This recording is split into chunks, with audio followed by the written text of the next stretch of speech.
Hello, it's Mr. Underwood here. I'm feeling a little bit better and hoping to get back to work Wednesday, Wednesday next week.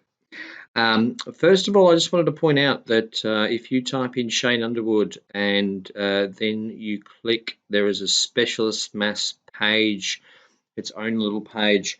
And as you can see here, I've got everything on mechanics, the whole mechanics course in one video.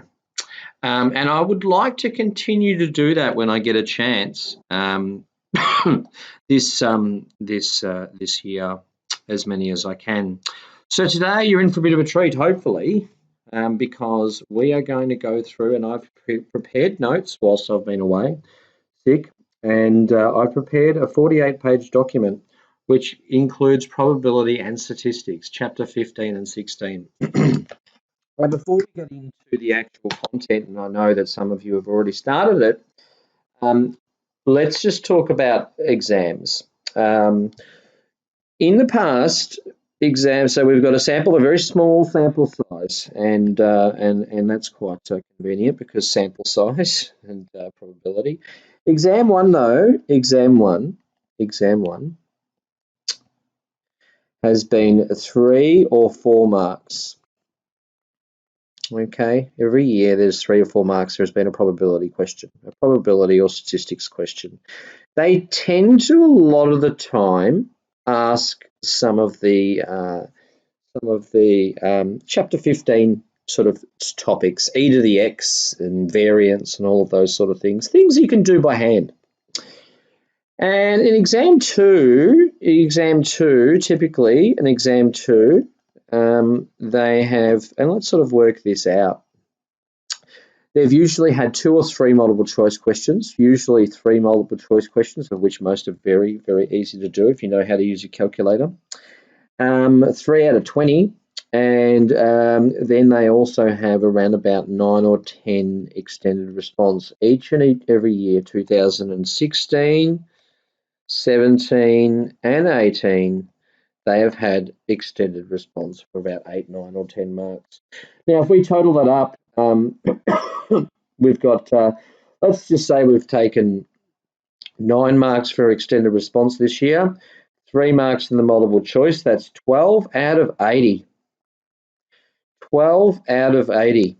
That's a pretty big percentage because we know that 8 marks out of 80 would be 10%. So that's 15% of your exam. And in actual fact, for the most part, other than 2017, 2018 and 2016 were fairly straightforward questions. Some have been a little bit more challenging over here because they've been out of the box.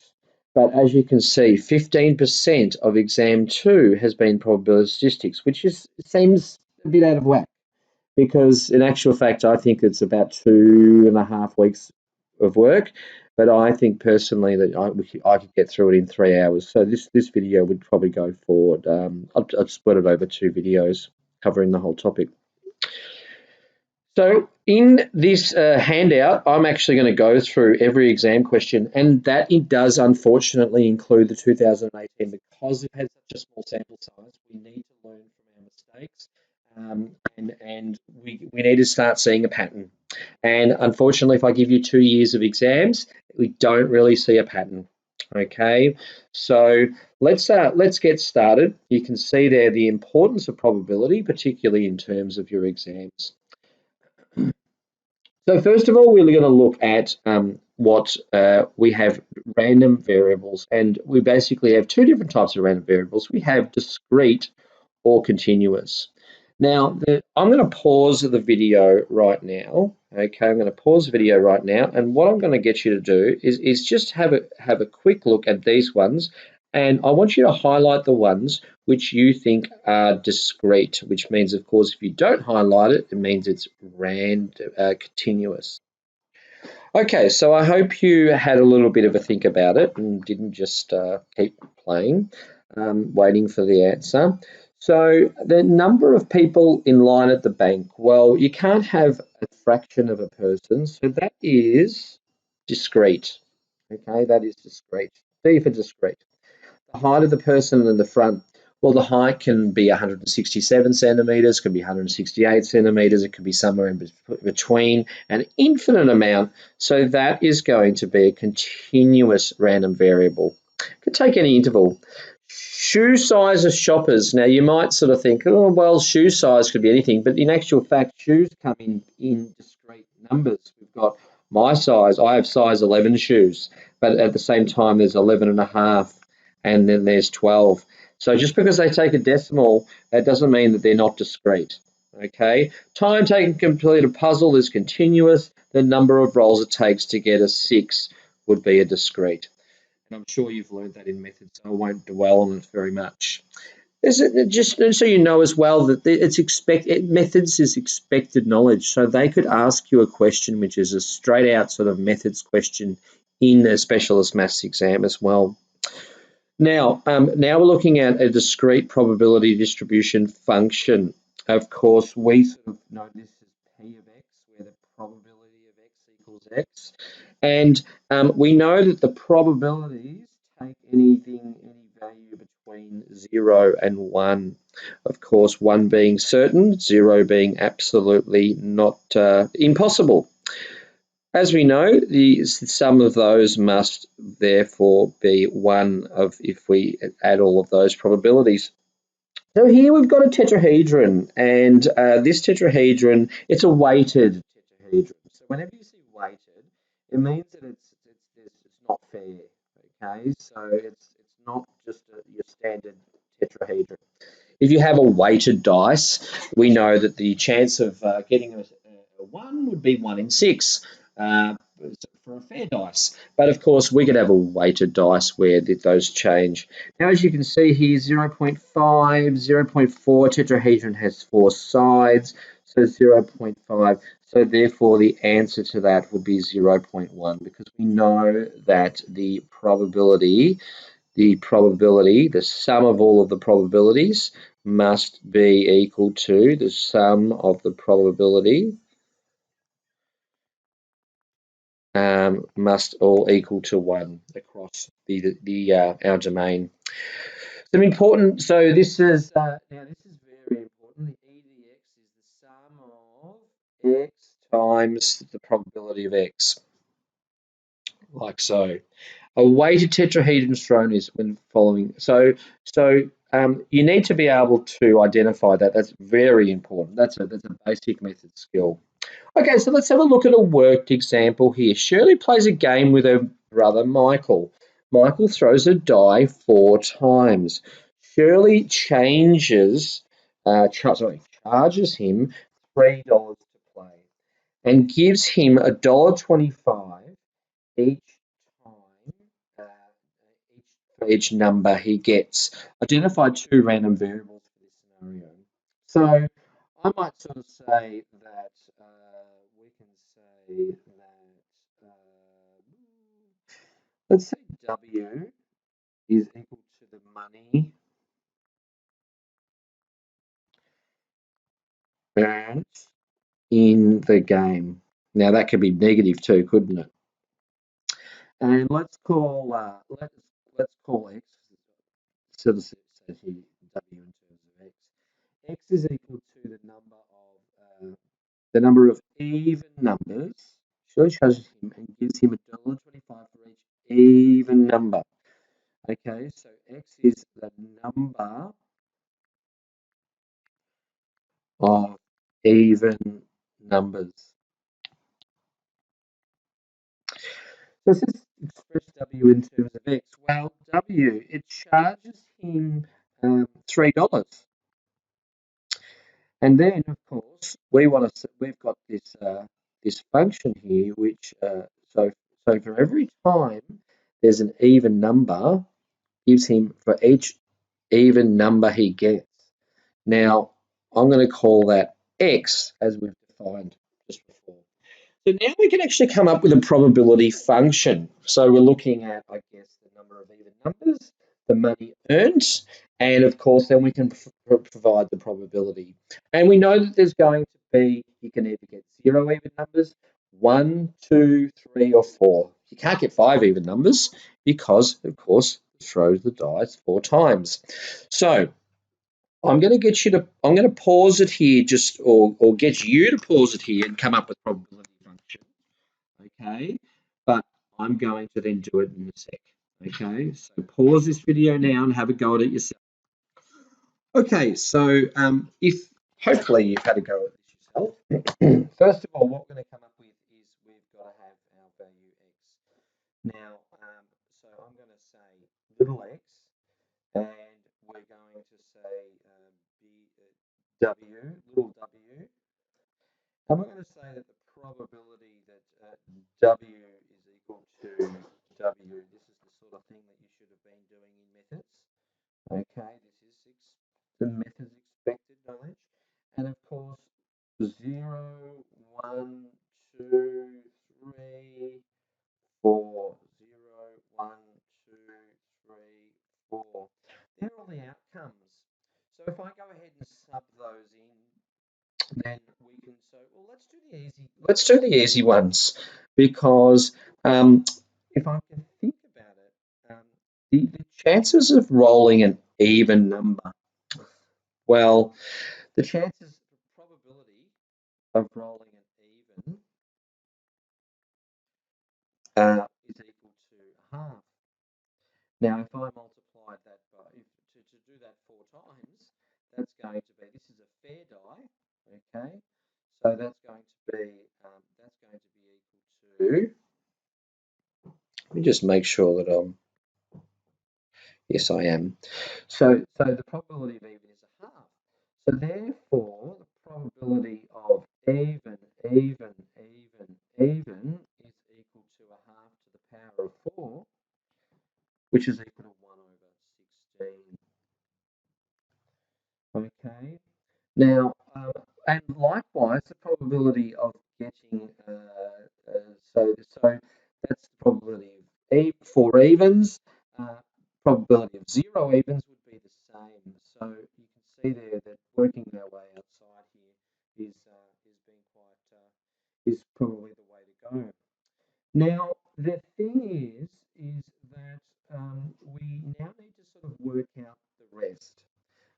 Let's start having a look I want to have a look at this.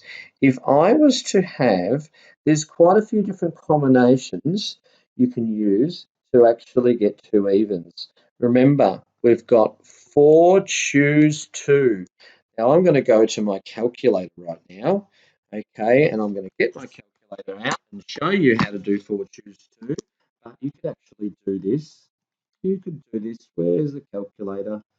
There it is. Look at my lovely background there. So I'm going to press pause whilst I do this. Just give me a Okay, so we're back in the calculator, and I understand that you guys have seen combinations. NCR, 4 choose 2, 4 comma 2, 6. Look at that. Isn't that fantabulous? Now, let's go back to our thing. So 4 choose 2 is 6. Well, that's nice. But what does that actually mean? It means that there's actually 6 ways in which we can choose those. Now, so that's sort of over here. There's 6 ways, but we haven't quite got to where we want to yet. So let's start filling out W. If when x is 0, W is minus 3. When x is 1, W is minus 1.75. And when x is 2, minus 0.5. I really should use a calculator here. And when x is 3, 0.75. And when x is 4, 2. Okay. So we've still got to complete this table, the rest of this table. Can I get you, I'm going to pause this and see if I can get you to do it yourself. Okay, so hopefully you've had a little bit of a go at it. Now, one thing you could sort of say is that if I'm going to get an even and an odd and an odd and an odd, then the chances of that is going to be, 1 in 4 or 1 in 4. And The same thing over here, 1 in 4. Now, if we look up all of the distributions, if I have 1 on 16 plus 4 on 16 plus 4 on 16, that's 8, 10 out of 16, 10 out of 16, okay, so it leaves us with 6 out of 16. So 6 out of 16, well, of course, we can simplify that, can't we? That's 3 over 8. And now we've created our probability distribution function. And I guess the tricky part was working out how many combinations of this we had. And yeah. Now let me just take you aside for a second, because the odds of winning Tats Lotto Monday, Wednesday, Saturday. Now, I'm just saying to you that don't go and buy a lottery ticket. It is a waste of money. But yes, people do win because, of course, we've got a population of around about 26 million people in Australia, and as you can see, the chance of winning Monday, Wednesday, Saturday Tats Lotto is 45 choose 6. And you can check this up yourself. And so the chances of winning Saturday Tats Lotto by buying one line is 1 in 8,145,060. That is the easiest one to win, and it's still a 1 in 8 million chance. Just so you know, it costs around about at $1 a line per line, and the average Division 1 winner gets around about $400,000. So you do the math. It's a waste of money. Now, Oz Lotto, however, look at this, 7 numbers.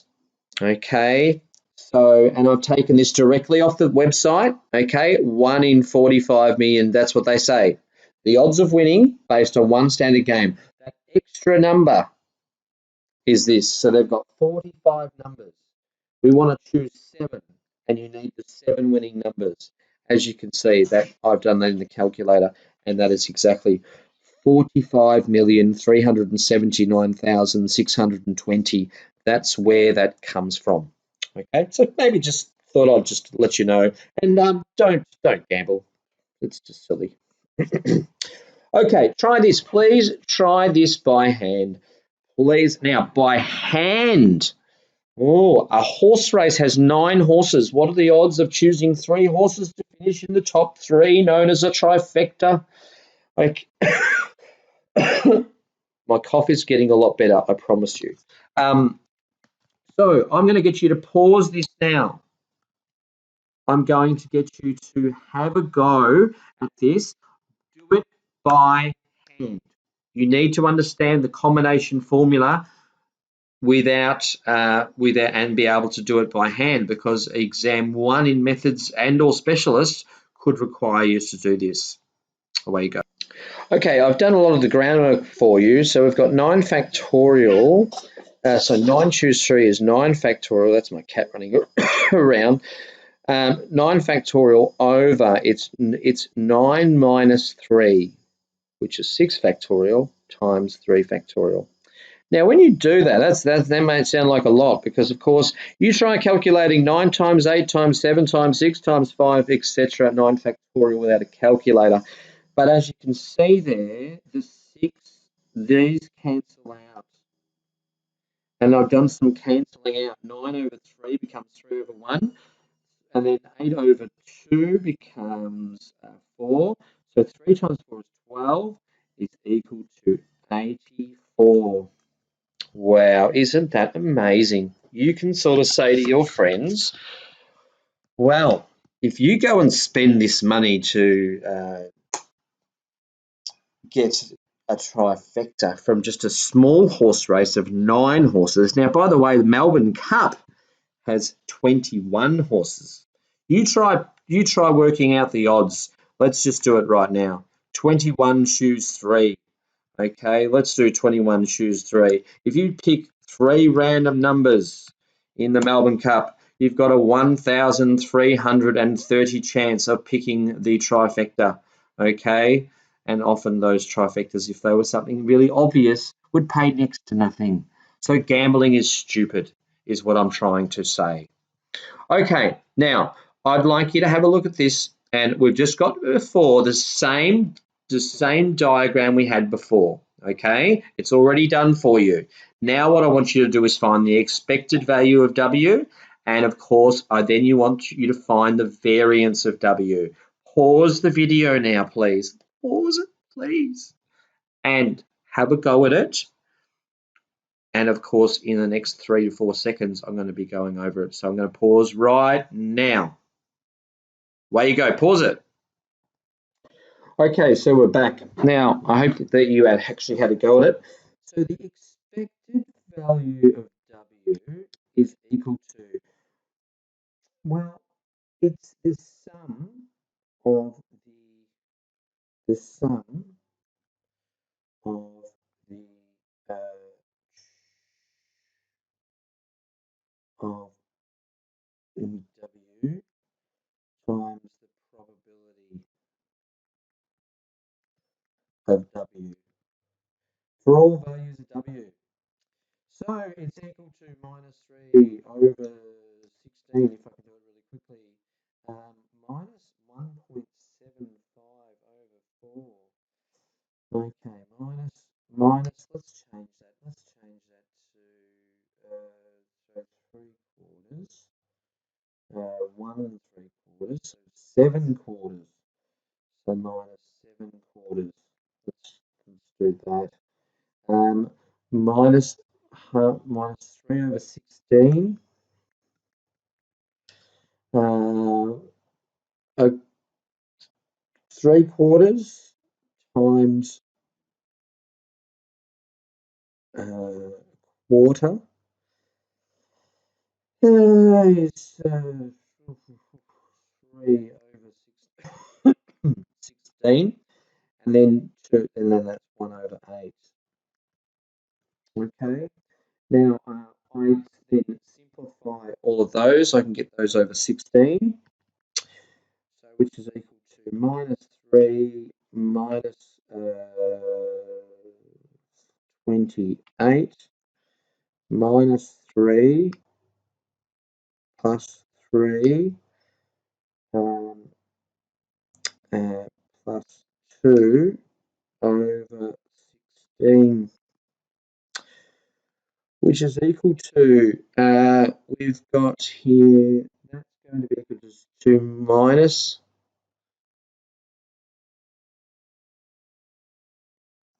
what have we got? Minus 3 on 16, minus 7 on 16. Okay, I think that's the problem I may have made there. You try to do things too fast. Minus 3 plus 3 plus 2. I think that's about right. So now those threes are going to cancel, and we've got minus 10 plus 2 minus 8 on 16, which is conveniently minus half. Now, find the variance. Well, we know that the variance of W is equal to, you need to know this stuff, knowledge at your fingertips, e to the W squared. Now be careful, that's not the expected value of W all squared. This is the expected value of W, and that's all squared. Okay, now we've already found e to W over here. Okay, so that's going to be nice and easy. So what we're going to have to do is let's do e to the W all squared, and let's do that. E to the W squared. I'm going to do that really quickly. Minus 3 squared. 3 squared is 9. 9 over 16. Okay, 9 over 16. 7/4 squared. Okay, so we've got 49 over 16. Trying to do this in my head. A half squared is a quarter. So 49 over 16 times by 9 over 16. 49 over 16 is times by a quarter. And then we've got a half squared, which is a quarter, 3 over 32.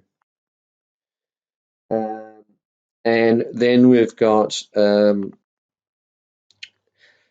quarters squared, 9 over 16 times 1 quarter plus 9 over 64 plus 4 times, oh, look at that, let's, like so. So that's the hard part, isn't it?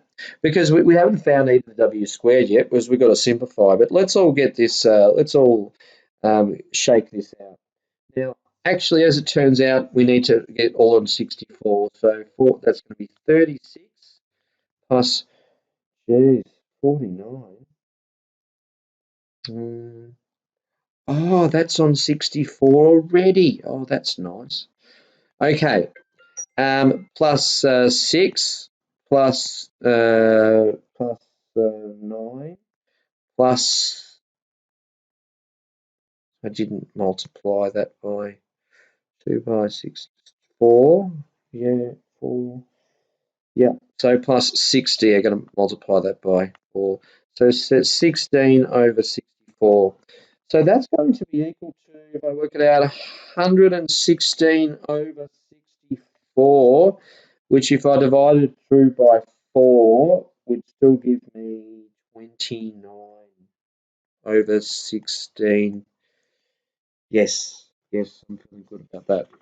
Now, okay, so are we done yet? No, because of course we haven't found the variance. But the variance, you can say the variance of W is equal to e to the W squared, which is equal to 29 on 16, minus e to the W all squared, which is 1, well, it's positive, like so. And of course, that's going to be minus 4. So that's going to be 25 on 16. And we've just found the variance. Trying to do too much in my head here. Okay. So we then move on to continuous probability functions. So we've just been looking at discrete. And to be honest, most of the time you're going to see discrete is in exam 1.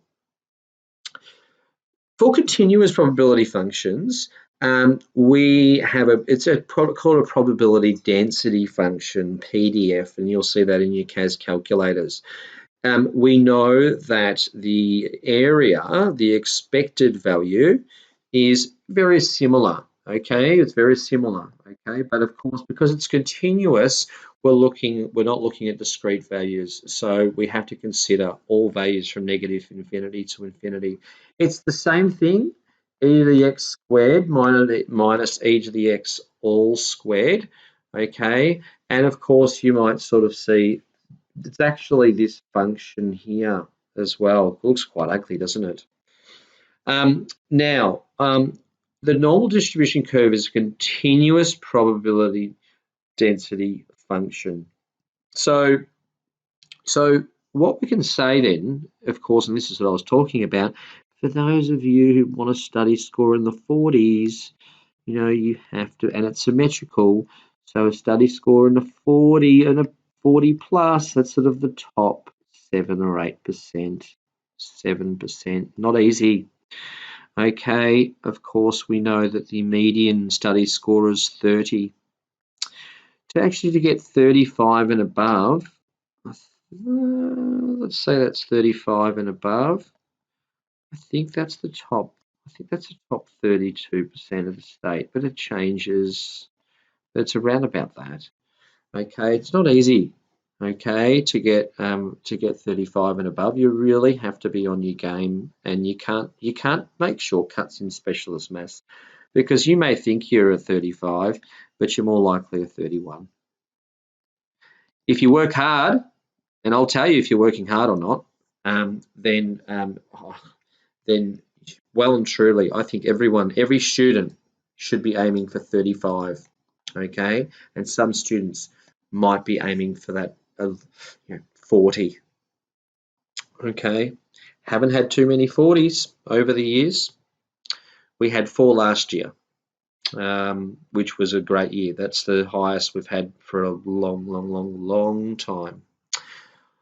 Okay, now that's just me moving on. Now this is methods. This is method stuff, so I'm going to move on. But what we are going to do is let's go through this example here because we've got a continuous probability distribution. But what we're told is that we want to find the probability that B is greater than 0.5. Do a little bit of algebra. Now, as you can see here, we can see that we're basically told that let's have a look at this. We're told that the probability density function between B and 0 and 1 is minus 4/3, and otherwise it's 0. So you can see here that that if I go ahead and I throw it into my formula that we were just looking at before, that actually gives us 4/25. Then I subtract it from 2/9, which is something that we'll get to in a moment, okay? And that will give us our answer. But I'm gonna get you to pause this. If you should be able to do this from methods, okay? I'm pausing it right now. 1, 2, 3. Please pause and have a go.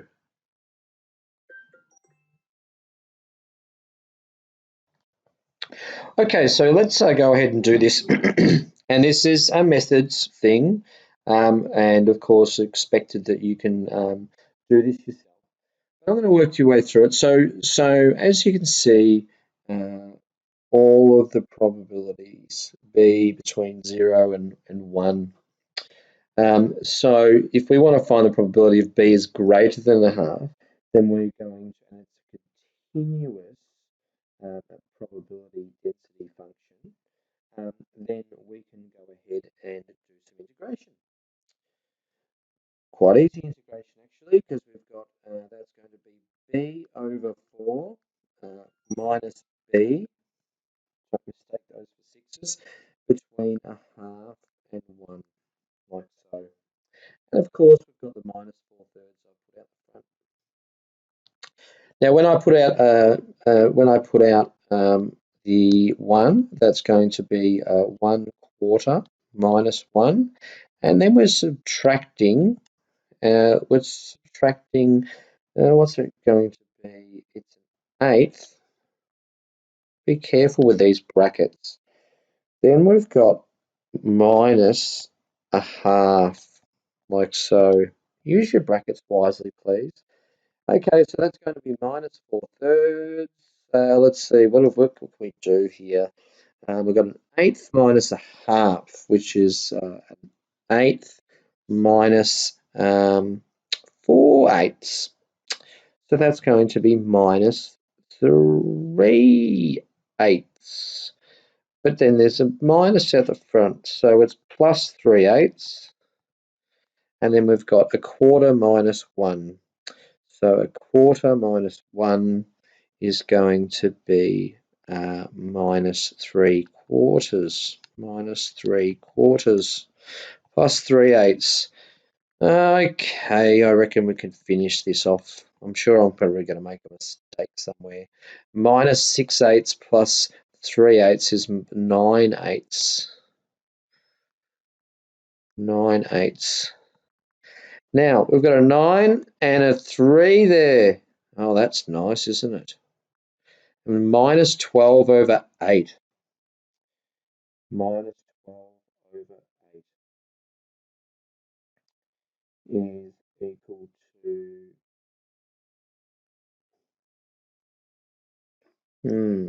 what have I done wrong here? What have I done wrong here? Can you notice what I've done wrong? And look, I've deliberately made a few mistakes. I'll deliberately make a few mistakes in this video. Look at this. It's b to the power of 4 over 4 you dill. Okay, and then of course that means that I've got to really start again, don't I? And look, these are the sort of things that can happen in an exam, and it happens to the best of us. Um, it happens to the best of us. So let's try again.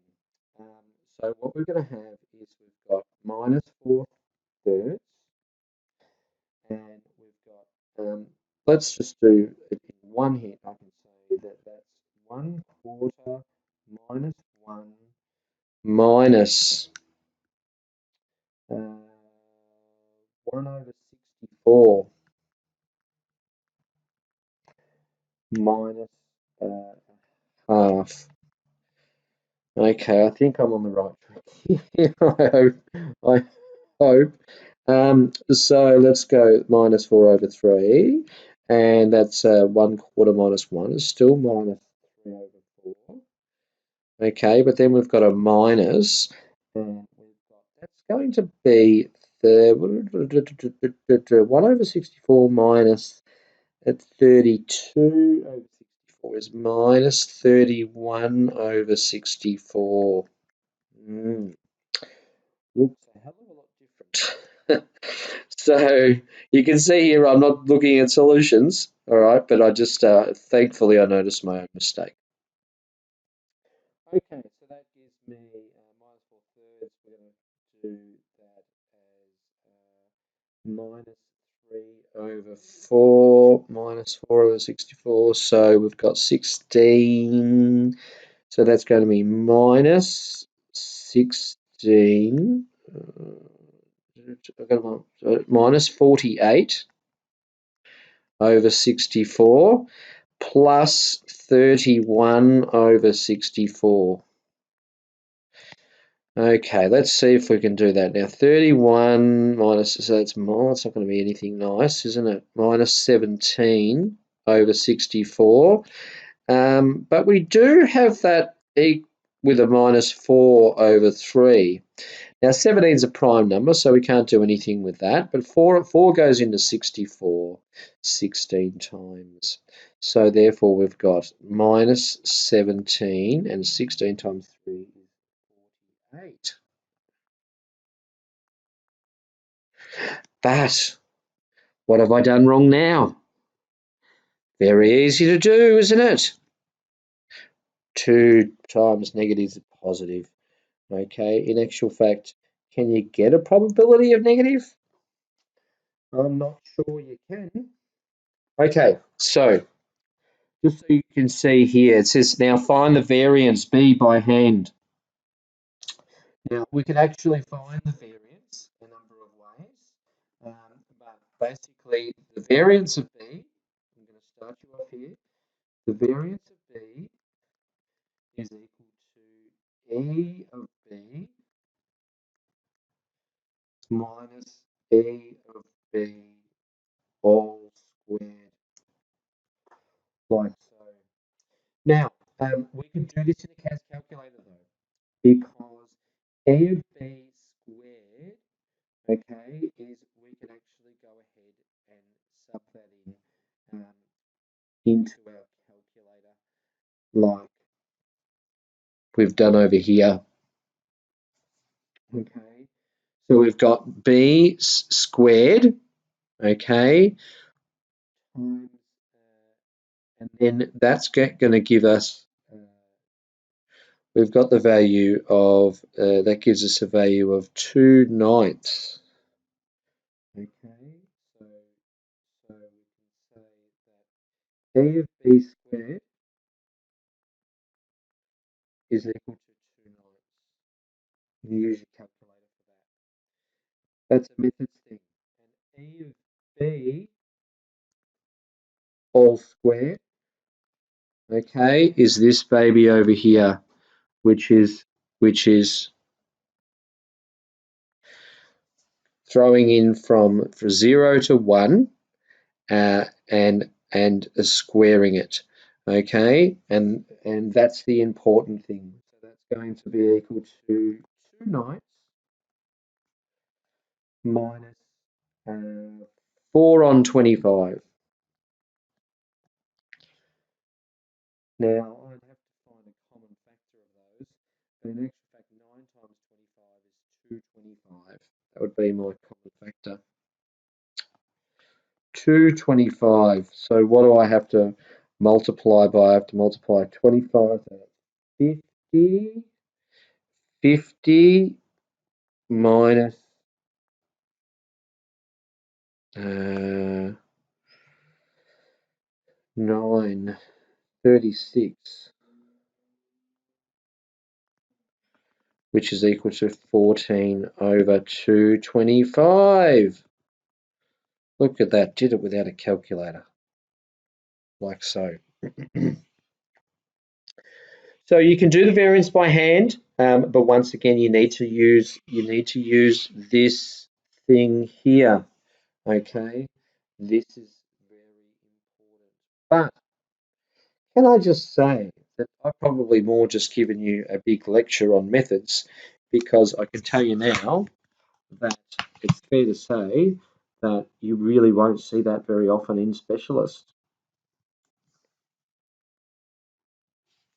All right, so let's have a look. Let's start looking at the normal distribution now.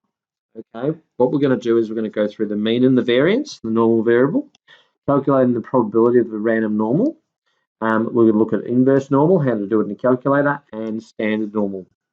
And just quickly, I want you to study this right now, because knowledge must be at the tip or at your fingertips.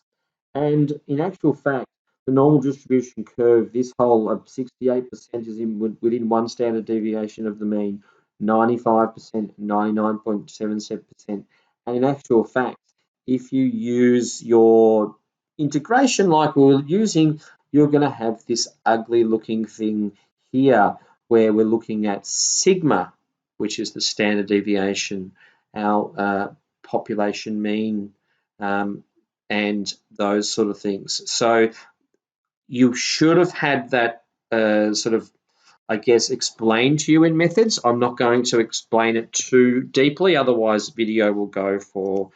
video will go for another half an hour. Okay, but as you can see here, this needs to be committed to memory. Don't have to worry about these things, okay, but what we do have to worry about is we have to worry about the 2 standard deviations, 3 standard deviations, and 1 standard deviation of the mean. And later on, we're going to look at the Z values for those when we actually do a standard normal curve which has a mean of 0.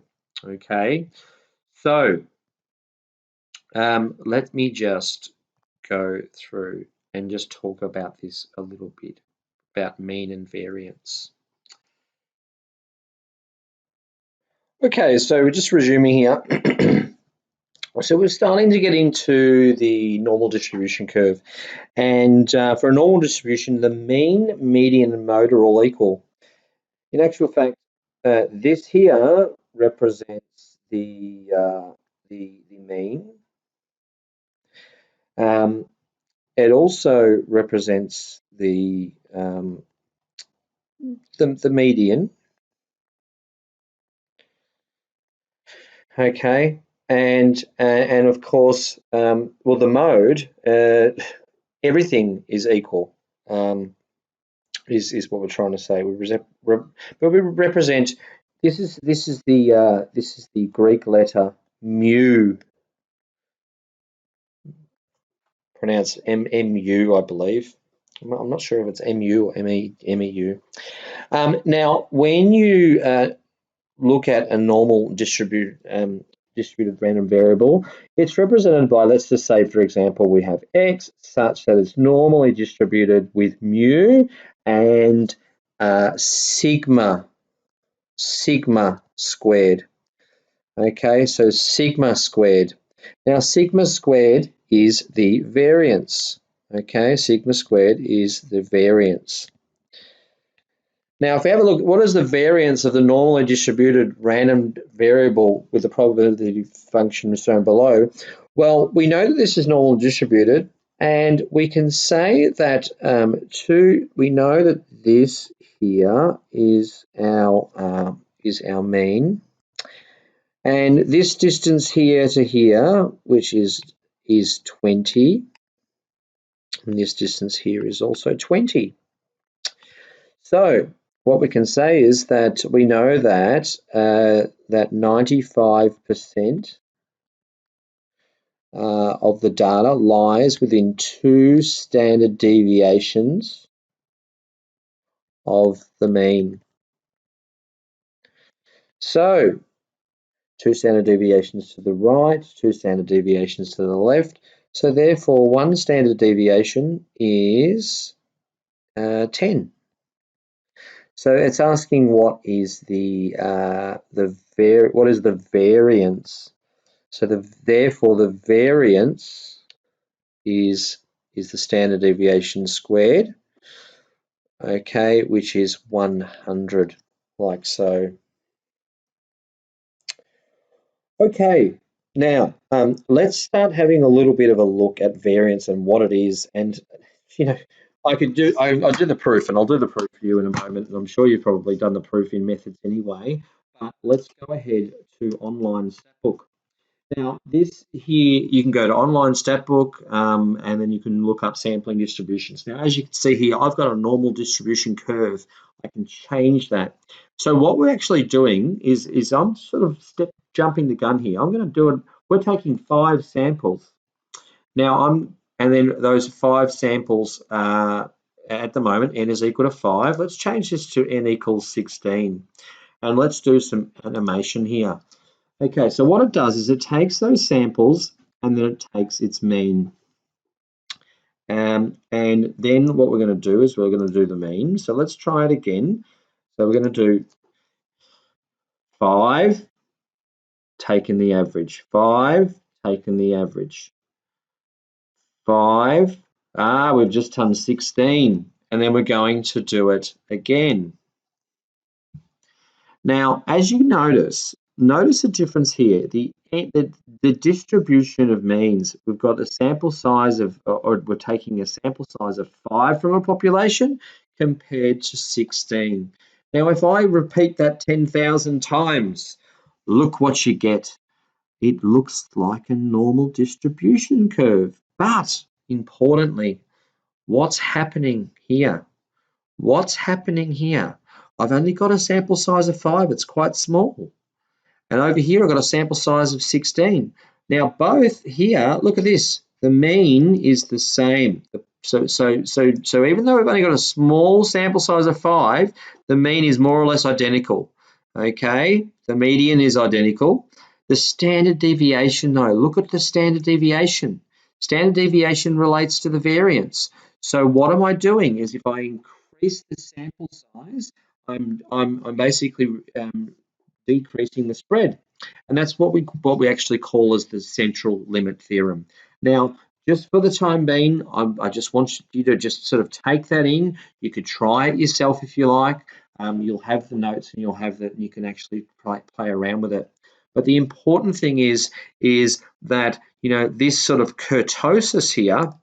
You don't need to actually know the word kurtosis, but if you were studying university mathematics and statistics, you see here 0.13. What that means is that it's sort of like it's more spread out, okay? And then a lower kurtosis means it's less spread out. It's more centered around the mean. Okay, so we could do many examples. Now, here's the kicker.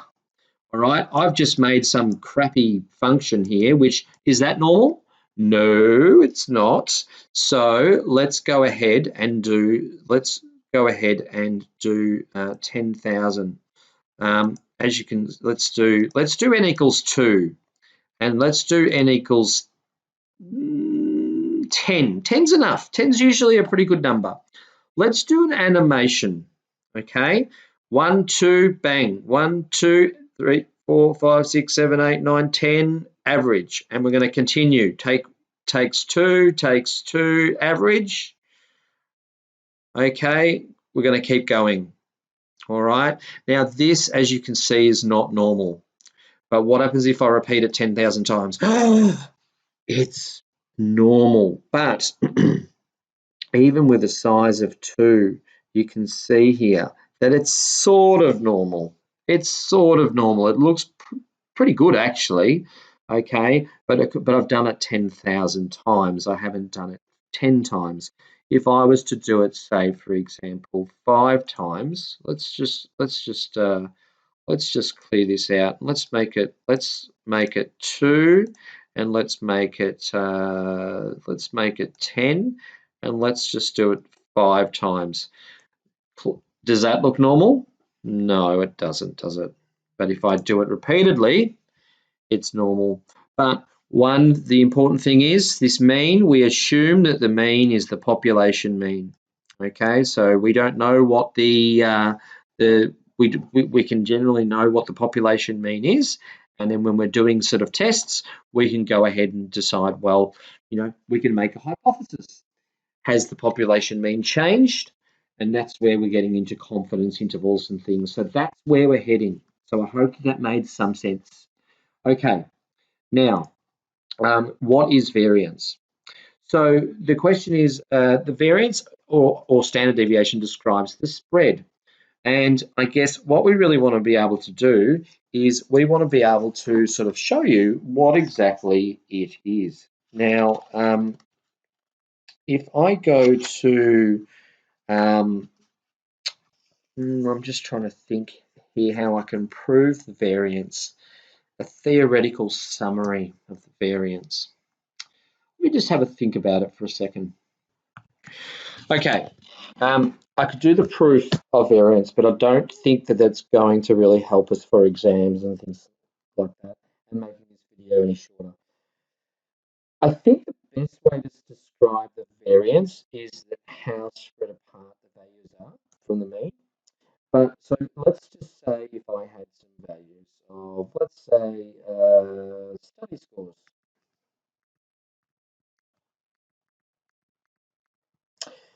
Now, let's just say in 2021, the study scores are 30, 31, 32, 31, 32, 30, 33, 40, 31, 32, etc.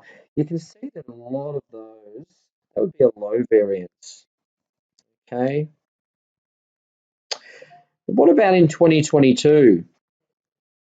Let's just say we had a score of 20, 24, 28, 29, 32, 34, 36. Then we had some 40s and 42s and 44s, and someone gets a 50. You can see there that that's a higher variance. Okay, that would be the easiest way to describe it. The proof of variance and the variance formula can be done, but certainly won't help you for your exams. Now, we're getting into norm CDF because, of course, we're looking at normal distribution. So let's go ahead and let me show you how it's done. Now, menu 552. You must have that committed memory because when you go menu 552, norm CDF. Now, we use norm CDF to calculate the probability of a normal random variable. And of course, it's actually different in the TI inspired to the class pad. In actual fact, mu and sigma are the other way around. Now, of course, this is actually what is happening in the background. This is what's happening in the background. This really ugly looking thing, we're saying that from the probability that B is greater than or equal to 37 to 3 decimal places. Now, this is what's happening in the background. You don't need to know this, okay? You don't need to be able to do and to use that. What we can say is B is normally distributed with a mean of 40. So what we can do is menu 552 and the mean we can change to 40. Now, we can have a standard normal, but at the moment, mean of 40 and a standard deviation of 2. What is the probability as 30 that it's greater than or equal to 37? So the lower bound is 37 and the upper bound, we've got to do our go here and go to infinity and look at that 0.933. That's the same as that. Isn't that brilliant? Okay, so make sure that you know how to use this norm CDF menu 552. You're going to use it a lot, and you're also going to use menu 553 as well. Okay, there it is.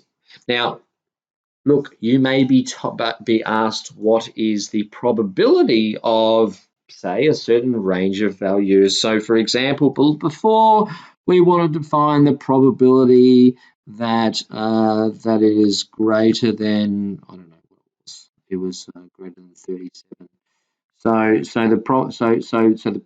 We wanted to find the probability that x was greater than or equal to 37, and that was approximately equal to 0.933 or something like that.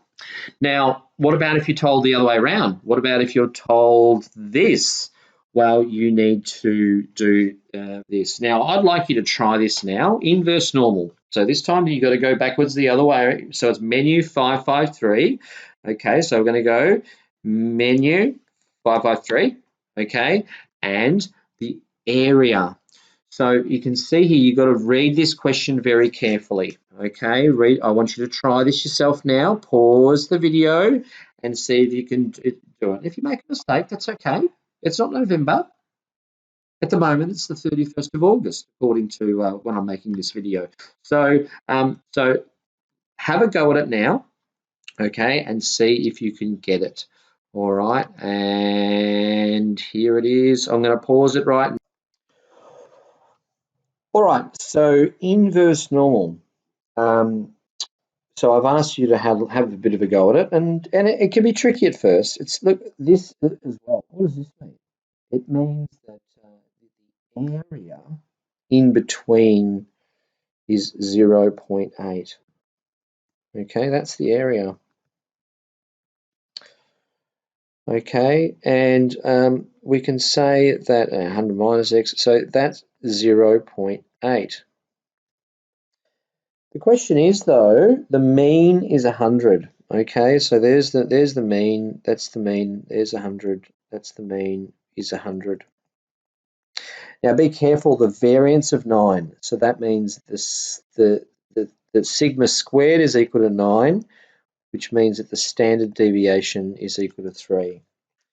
Now, the question is 0.8, what that means is that in actual fact, there's going to be 0.9, 0.1 on that side and 0.1 on that side, okay?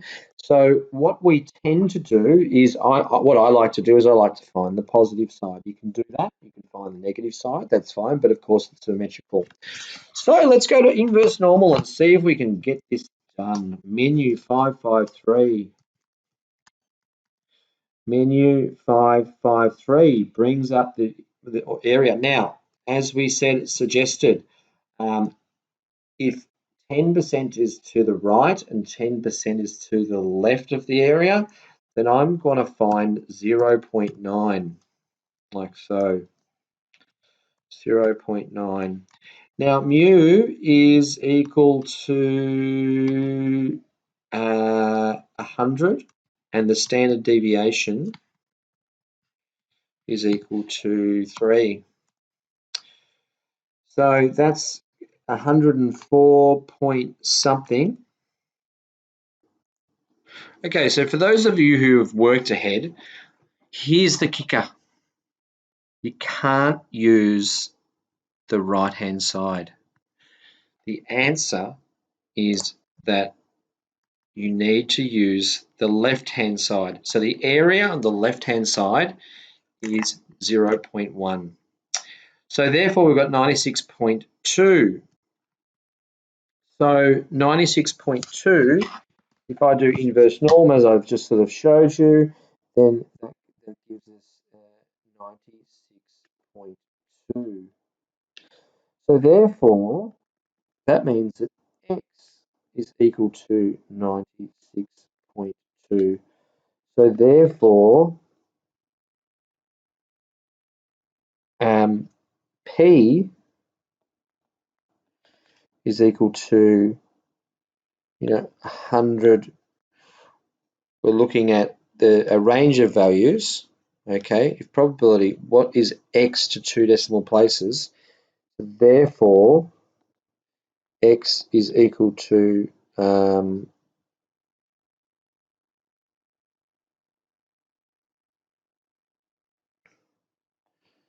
we've found our p-value, 100 minus 96.2, which is 3.8 or thereabouts.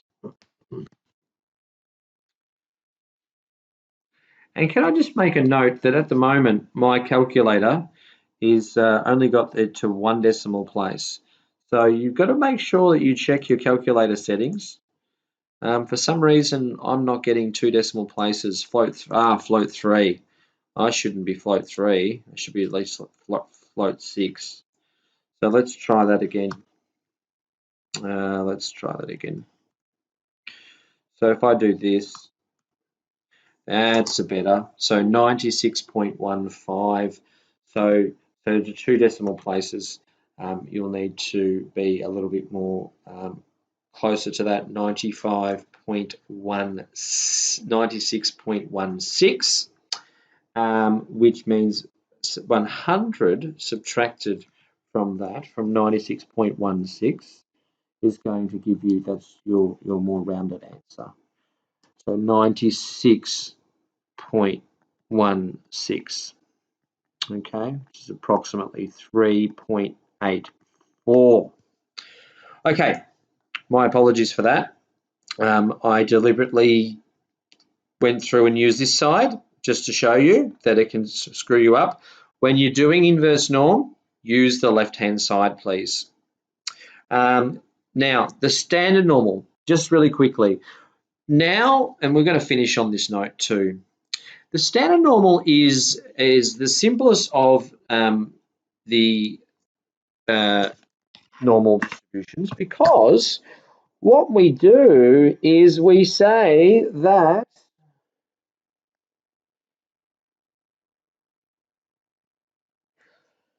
the mean is 0. And of course, we've got one standard deviation. Okay, so that this over here would be this would be 1. This would be 2 standard deviations, and so on. But the thing is that then how by doing a standard normal, we can actually compare different sort of normal distribution curves. So, for example, here I'm going to do this by hand just quickly. I'm going to finish the video. Part 1 done.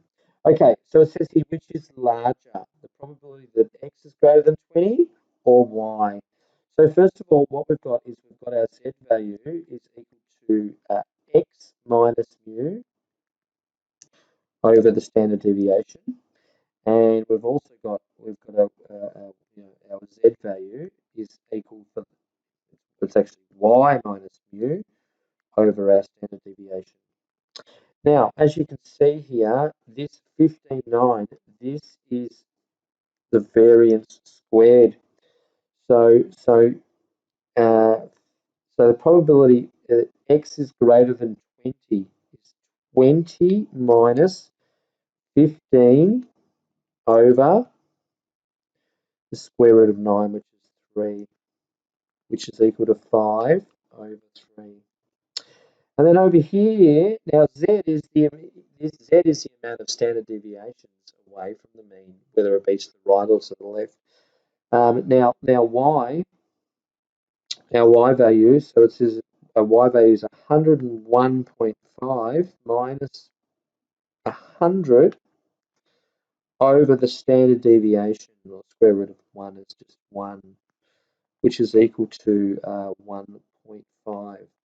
So the question is, which is larger, the probability of x is greater than 20, or the probability that let's see what the y value is. Sorry, what the standard z scores are. So 1.5, okay, is over here. So here's 0, and here's 3 over 2, Okay, that's this value over here, and then 5 over 3. So the greatest, which is larger, the probability that x is greater than 20, or well, or y is greater than 1.5. Well, clearly there's going to be more area over here for 1.5. So therefore, the probability that y is greater than 101.5 is larger. And you don't always have to necessarily use the standardized normal, because a lot of the time you're using the CAS, which means that you can put in your mean and your standard deviation and so on and so forth.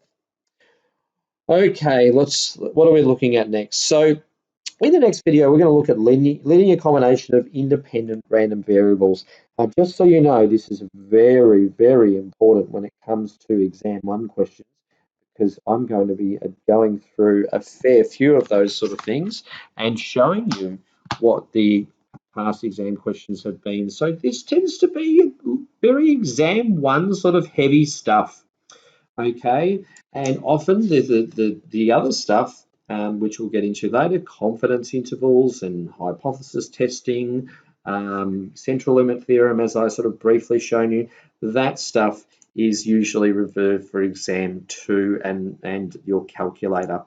So I'm going to stop there. I hope that you enjoyed the video. I'm sorry if I made any many just silly mistakes along the way. It happens. I'm not looking at solutions.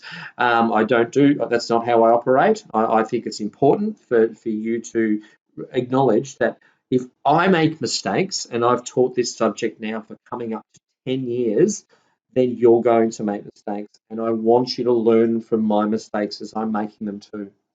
And I will deliberately in the next video make 2 to 3 mistakes deliberately.